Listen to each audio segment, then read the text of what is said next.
Chapter 28. Wedding Bells and Babies. The plans for the wedding swung into gear, and on the luckiest day of my life, after many months of anxiety and uncertainty, our wedding day had finally arrived. I arrived at the church at about 1:30 p.m., on Sunday, April 6, 1952. My brother Bud would be my best man, and brother Bob would be my groomsman. Maureen's maid of honor was my little sister, Suzanne, and her bridesmaid was her cousin, June Tate, Bidinger. Another of her cousins, Catherine Ann Walker, Hartman, sang, "I Love You Truly," and Because. Bob's wife, Joyce, played the organ. Bud's wife, Rhianee, was in charge of the guest book. My little brother Jerry, and Maureen's little brother Mervyn, were ushers. I remember when Bob, Bud, and I were waiting in the little room behind the altar for my Kay to come in. They were both kidding me, and told me that there is the back door right there, it's your last chance to escape. Before I realized it, the music was playing, and I was standing there trembling before the altar, gazing out at about 300 people, waiting for my future wife to appear. Soon the organ struck up the traditional wedding march, and in walked my beautiful bride-to-be, on the arm of her dad. I have never seen a more beautiful woman before, or since. Those that were sitting at the front of the church told me later that they could see the legs of my trousers shaking all through the ceremony. I must admit, I was a little bit nervous. We had our reception in the church basement, and when we left the church, we slipped away with Bud and Renee. We had hid the old 41 Chevy over near my folks' house, in Guy and Esther Ketchum's garage. They dropped us off and bid us farewell, and we were on our honeymoon, headed for Hannibal, Missouri. After driving 18 miles in about 20 minutes, we arrived at the junction of Highway 36 and 69, at the edge of Cameron. We got a cabin at the Crown Motel, and that evening, we dined at a restaurant across from the motel on Highway 69. The following morning, we had breakfast at the same restaurant, then headed east on Highway 36. 11 miles east of Cameron, we passed through Hamilton, the boyhood home of department store mogul James Cash Penney. After traveling another 39 miles, we came to the town of Laclede, the birthplace of General John J. Blackjack Pershing, commander of the U.S. forces during World War I. We stopped at the Pershing State Park, where we took some photos by the side of a lake. Late in the afternoon, we arrived at Hannibal, our eastern destination, and checked into a motel. We toured the hometown of Mark Twain, Samuel Clemens, and Maureen dipped her toe in the Mississippi River, and we took several photos for our album. During our return trip across the state, we blew out a tire on the old Chevy, and had to buy a new one. We stayed one night at the Shangri-La Motel, in St. Joe. It was located 3 blocks north of Frederick Avenue, at 2201 North Belt Highway. LT was a real nice place, and it had a good restaurant. In later years, my cousin Bill Jarrett would lease and operate the restaurant and lounge. From there we motored up to Savannah, and spent a couple of days with Aunt Lou and Uncle Earls. Our home was not ready to move into yet, so we stayed at the Hines home. We went to work on our new home, wallpapering, painting, and trying to get together some furniture. After living for about 2 weeks with our folks, we became impatient to get moved into our own home, and to resume our interrupted honeymoon. We moved into our new home May 14, 1952, and 10 days later picked our first strawberries. We stored 2 quarts and 1 pint in our freezer. Albert Miller, and Dorothy and her family, bought the house, on the northwest corner of our farm, where Wesley LaFawn's bachelor brother Grant had built a home many years before. We had very little furniture, however we had bought a new electric range, but the electrician had not yet come to hook it up. We had been living on lunch meat sandwiches, cold breakfast cereal, and love. After a few days, we started growing tired of this menu, except for the love part. We had erected our bed, rather hurriedly, and in our haste, didn't get the slats in properly, and it collapsed with us. We didn't repair it at the moment, and planned to do so a little later.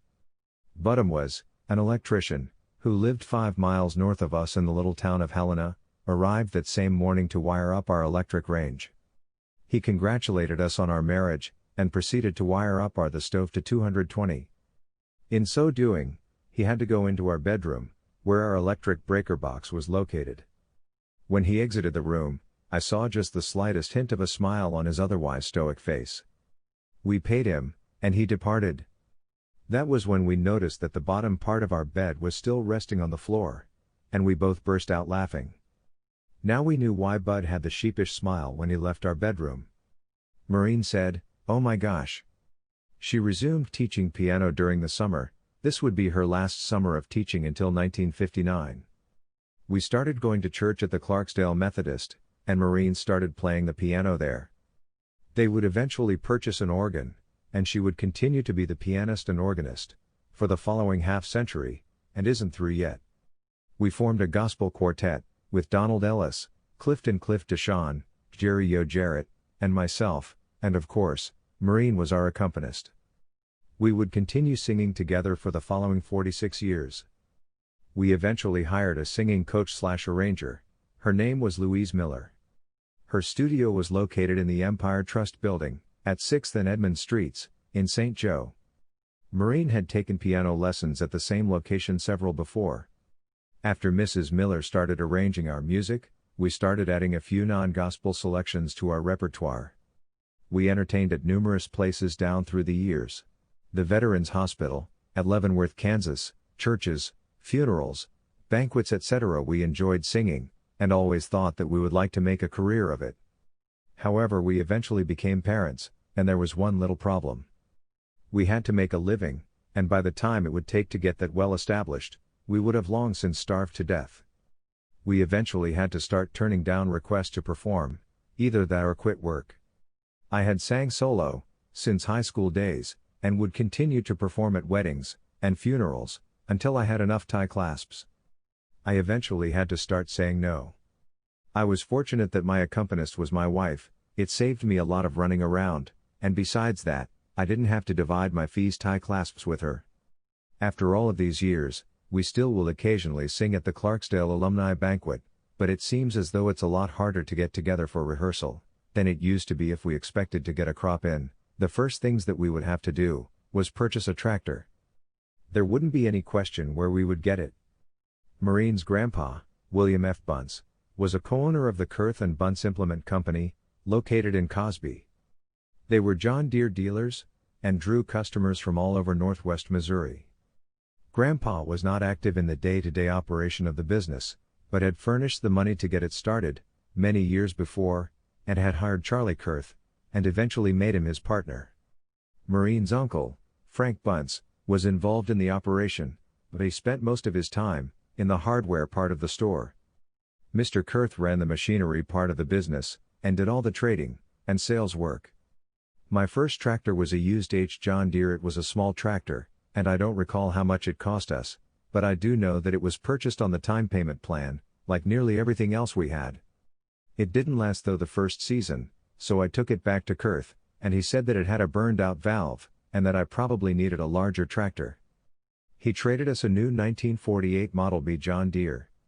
We needed some livestock, so I purchased a purebred Angus cow with calf, from a neighbor of my folks, Roy Courtney, for $425.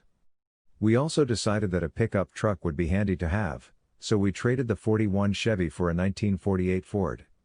It cost us $795, and they allowed us $295 for the Chevy. When my folks moved to the farm, we began a tradition that would last for at least 25 years. Nearly every Sunday, all of my brothers and sisters and their kids would congregate there.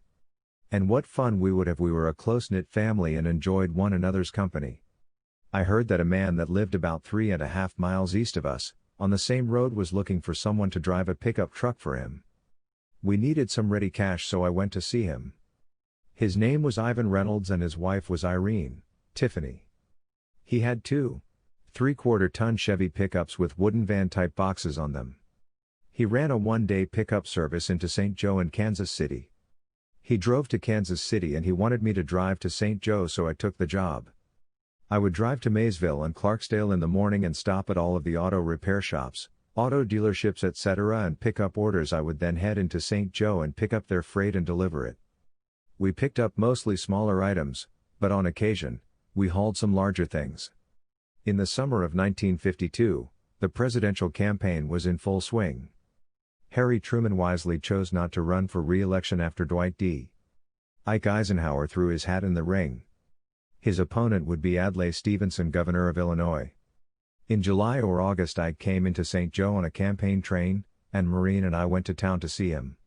He stood on the platform at the end of the train and we were about 15-20 feet from him. While we were there, the husband of a friend of Maureen's that she had worked with showed up. He was working as an auto body repairman for Standard Oil Company at 8th and Monterey Streets. Her friend was Wilma Morse Schussler and her husband was John Lambert Peter Schussler. He had served in the Marine Corps during World War II in the Pacific. He and I would become lifelong friends. Ike promised that if he won the election he would go to Korea and end the war. He of course won by a landslide. After a couple of months of carrying water in a bucket from the well, we decided to install an electric pressure pump in the cellar. With the help of Maureen's dad, and her great-uncle William C. Hines, and his son Marvin, who was about 16 at the time, we managed to get the line laid and we had running water in the house. Uncle Bill and I hit it off together right from the start, and I always enjoyed his company. He was always fun to visit with. He did a lot of veterinary work for the farmers in the Cosby area.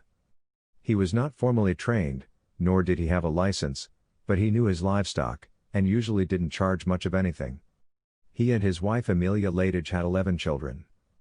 They were Elmer, Leona, Wilma, Alma Connie, Eileen, Vemma, Charles, Melvin, Bonnie, Marvin, and Janice. The oldest, and the youngest were 21 years apart. In the fall we borrowed Dad Hines's wheat drill. I drove the tractor and Maureen rode on the drill platform to see that it was planting properly. Using a great deal of common sense, we had decided to wait until we had a little money before we started a family. However, after about 6 months of married life, we decided that we would very likely never have any money, and decided to go ahead and start a family. We soon found that it didn't take a whole lot of brains to make a child, in fact a complete idiot could do it. In October Maureen went to Savannah to see Dr. Gilbert Kelly, and sure enough she was pregnant. She would be due in July of next year. I had given her a unique birthday present in October. Gib Kelly would continue to be our family doctor, and a good friend until his retirement and death many years later. On Friday evening, December 19, 1952, my 17-year-old sister Suzanne became the wife of my good friend Jerry Davis Arnold. It was also our mother and dad's anniversary. There had been a big snowstorm the previous day, but the snow plows had the roads mostly cleared. They had a small private wedding at the home of Dr. and Mrs. E.L. Robinson, at 24 Donovan Street, in St. Joseph. Dr. Robinson had been our preacher at Wesley Methodist Church. Maureen and I stood up with them. He had also married my brother and sister-in-law Bob and Joyce. It is ironic that Jerry met Suzanne through me, and I met Maureen through Jerry. The only others in attendance were the parents, Lester and Gladys Jarrett, and Ted and Oma Arnold. After the wedding, Dad and Mom hosted a dinner at the famous Hotel Robidoux. I had finally breached the walls of that highfalutin establishment, but hadn't quite attained status yet. I was still using a two-holer in the backyard. The couple spent their wedding night at the Shangri-La Motel on the Belt Highway.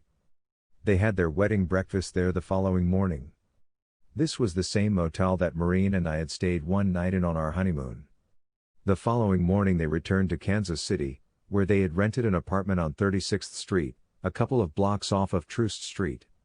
Jerry was employed as an accountant with the Butler Manufacturing Company, and he had to be back to work on Monday morning. In a few weeks they grew tired of living in Kansas City and moved back to St. Joe, where he took a job with the Frank Swartz accounting firm. They lived in the east side of a double tenement on the northwest corner of 19th and Jewel Street.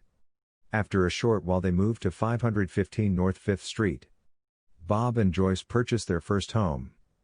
It was located just to the north of Krug Park, on Maxwell Road. We had our first Christmas together in our new home, and many more would follow. We also started a tradition of spending Christmas Eve at my folks' place with the entire Jarrett clan. On Christmas Day we were at the Hines Ranch. The two outings were in sharp contrast with one another. The Jarrett Christmas was a large and noisy gathering, with kids running around everywhere, and Christmas with the Hines family consisted of Mom and Dad Hines, Merritt and us. It was a quiet, almost somber affair, and would continue like this throughout the years. When Billy Frank Chambers arrived home from the Corps, he purchased a new 1952, Black Club Coupe, straight 8 Pontiac. He came out on a Saturday evening, and drove Maureen and I all over downtown St. Joe, so that we could show off a little. He was living in Kansas City and working at Sunflower Ordnance. It was a large ammunition manufacturing plant over on the Kansas side of the river. Soon after going to work there he met Frances Decker. She was the company nurse and they started dating. On a cold night in January, we were eating supper when we saw someone walk past the window, and lo and behold, it was Bill and Frances. They asked us if we would accompany them to Arkansas, and stand up with them when they got married. We said that we would have felt bad, had we not been asked, so we piled into the new Pontiac, and headed out for Arkansas. We planned to drive through the night and arrive there the next morning. When we got to Kansas City it began to rain, and the rain turned to ice. It soon became difficult to keep the windshield clear. We were forced to stop time and again, to scrap the ice off the windshield. We were traveling down Highway 71, when we came into Harrisonville. We continued driving for about an hour, and the freezing rain continued to fall. We thought that we were making good progress under extremely difficult conditions, when suddenly our headlights illuminated a road sign, proclaiming that we were entering the city limits of Independence. Holy cow! How could we be? Independence was about 20 miles north of Harrisonville. We thought we were halfway to Arkansas, but somehow in the dark icy night we had got turned around and had been traveling up Highway 291 in the wrong direction. We turned around and started backtracking to the south where we eventually got back onto Highway 71. After driving for hours under terrible conditions, we finally reached the Arkansas line. By this time we were in the Ozark Mountains and it was starting to get scary. The visibility was much better, but we were traveling on a sheet of ice. This was no place to be under these conditions, but we stubbornly continued on. The wedding couple had just the weekend to get hitched, and then it was back to work on Monday morning. The die was cast, there was no turning back or stopping now. We continued to climb higher into the mountains. It was sometime in the early morning hours, when we were nearing the crest of a high mountain, and we were beginning to think that we were going to succeed making the summit in spite of the ice. Suddenly the car quit moving forward and started moving ever so slowly back down the grade. It was in the forward gear and the wheels were spinning in the forward direction, but the Pontiac wasn't responding to the command sent from the gearbox. It was pitch dark behind us, and we were out of control. After making it through the firefights in Korea, was I doomed to die here at the foot of a canyon? And was my young bride and the baby she was carrying also doomed, along with Billy Frank and Frances before they could become husband and wife? These were some of the things that were twirling around in my brain as we slipped down the mountainside. Maureen was saying over and over, "Oh no. Oh no. Oh no." She thought we were doomed and so did I. Suddenly our rearward motion ever so slowly stopped. Bill clutched the car and gently shut off the engine. He said, "I think it's time we got the tire chains out of the trunk and put them on." He and I slowly and carefully got out. We held onto the side of the car to keep from slipping down. We moved to the back, and just as we got to the rear fender his flashlight beam settled on the rear wheel. To our amazement, we saw a slight rise of frozen dirt, about an inch high behind the tire. Then the beam of his light flashed onto the trunk deck of the car. And to our horror, there was nothing to be seen under the back of the car, but a seemingly black bottomless pit. The little patch of shoulder that saved us was about 2 feet from the edge. We quickly and carefully got the girls out and started making our way up the slick road. We found that had we made it just a little further, we would have been to the crest of the hill. Some people were standing in the road and had been watching the drama unfold as we slipped down the mountain backwards. They had made it up the other side and didn't attempt to come over the crest. They said that they were returning to Bentonville and would send a tow truck for us. We thanked them and told them that it would certainly be appreciated. Bentonville was the Benton County seat, and in future years would become the home and headquarters of Sam Walton, founder of Walmart. Sam would become one of the wealthiest men in the world, with the world's largest chain of stores. It was our destination. We had nearly made it under our own power but not quite. It wasn't long until we heard the drone of the tow truck as it labored up the mountainside. He parked the truck at the top and walked the cable down about 150 feet, to the precariously perched Pontiac. He attached the cable and they began to slowly winch it up the icy road to the top of the pass. When it had been retrieved, we were on our way and entered Bentonville as dawn was breaking in the east. We stopped at a service station and we all used the restrooms to freshen up a bit. And the bride and groom changed into their getting married clothes. They looked in the phone book and located a minister who agreed to meet them at his church to perform the ceremony. On Saturday morning, January of 1953, they became husband and wife. As the sun came out and the day wore on, the ice melted and we headed for Cosby. This is a wedding that we will never forget. We were happy to have had the honor of standing up with one of my best friends, and his bride. From Bill's humble beginnings at Clarksdale, he had came a long way, in a short time. If they had even suspected at that time what the future held for them, I truly believe they would have chosen to perish down that mountainside, but we will come to that tragic story several years later. Its outcome would give me further cause to once again ask myself, why do good people have terrible things happen to them? We had an old wood-burning stove that warmed you on the side that you had closest to it, but the other side didn't fare quite as well, but we made it through the winter. I somehow managed to get some crops planted in the spring, by using whatever means I could buy or borrow. The first truism that I learned, was that it is extremely difficult to start up farming, without capital. Another important fact that I was soon to learn, one could no longer make a living on 60 acres. On March 5, 1953, one of the worst tyrants in the history of mankind, did the world a favor and died. Joseph Stalin, had been responsible for approximately 20 million deaths. And most of them were his own citizens. And most of them were his own citizens. And most of them were his own citizens.